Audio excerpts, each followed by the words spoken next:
ಓದಿರೋದು ನೆನ್ಪು ಉಳಿಯಲ್ಲ. ಓದಿರೋದು ಯಾಕೆ ನೆನ್ಪು ಉಳಿಯಲ್ಲ? ನಾನು ನಿಮ್ಗೆ ಎಷ್ಟು ಸಲ ಹೇಳಿನಿ. ಸೊ ಫಸ್ಟಿಗೆ ಏನಪ್ಪ ಅಂದ್ರೆ ಓದಿದ ನೆನ್ಪು ಉಳಿಬೇಕಾದ್ರೆ ಏನು ಮಾಡಬೇಕು? ಫಸ್ಟ್ ಒಂದು 5 ನಿಮಿಷ ಕುಂತ್ಕೋರಿ.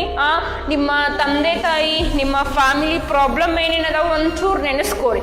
ಅವಾಗೇನ ಭಾಳಷ್ಟು ಜನ ಬುಕ್ ಹಿಡ್ಕೊಂತಾರ, ಓದ್ತಾರ, ನಿದ್ದೆ ಬಂದ್ಬಿಡುತ್ತಾ.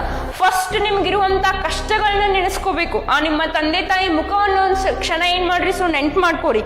ಅವಾಗ ಏನಾಗುತ್ತಪ್ಪ ಅಂತಂದ್ರೆ ಸೊ ನಿಮ್ಮ ಒಂದು ಏನೋ ಒಂದು ನಿಮ್ಮ ಮೈಂಡ್ ಅಥವಾ ನಿಮ್ಮ ಒಂದು ಬಾಡಿ ಒಳಗೆ ಒಂದು ಪಾಸಿಟಿವ್ ಎನರ್ಜಿ ಏನಾಗುತ್ತೆ, ಸೊ ಫಾರ್ಮ್ ಆಗ್ತಾ ಹೋಗುತ್ತಾ.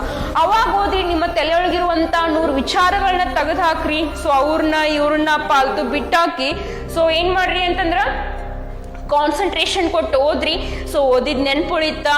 ಅದ್ರ ಜೊತೆ ಓದಿದ್ದನ್ನ ಏನು ಮಾಡ್ರಿ, 1 ಸೆಕೆಂಡ್ ಬರುತ್ತೆ ತೆಗೀರಿ.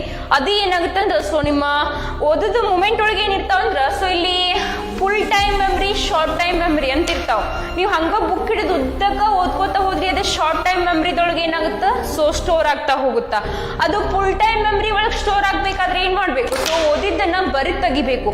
ನೀವು ಯಾವಾಗ ಓದಿದ್ದನ್ನ ಬರೀದ್ ತೆಗಿತಿರಲ್ಲ ಅವಾಗ ಫುಲ್ ಟೈಮ್ದೊಳಗೆ ಏನಾಗುತ್ತೆ, ಸೊ ಸ್ಟೋರ್ ಆಗ್ತಾ ಹೋಗುತ್ತಾ. ಅದು ನಿಮಗೆ ಮುಂದೆ ಎಕ್ಸಾಮ್ಸ್ದೊಳಗೂ ಏನಾಗುತ್ತಾ, ಸೊ ಹೆಲ್ಪ್ ಆಗ್ತಾ ಹೋಗುತ್ತಾ. ಓಕೆನಾ? ಎಸ್.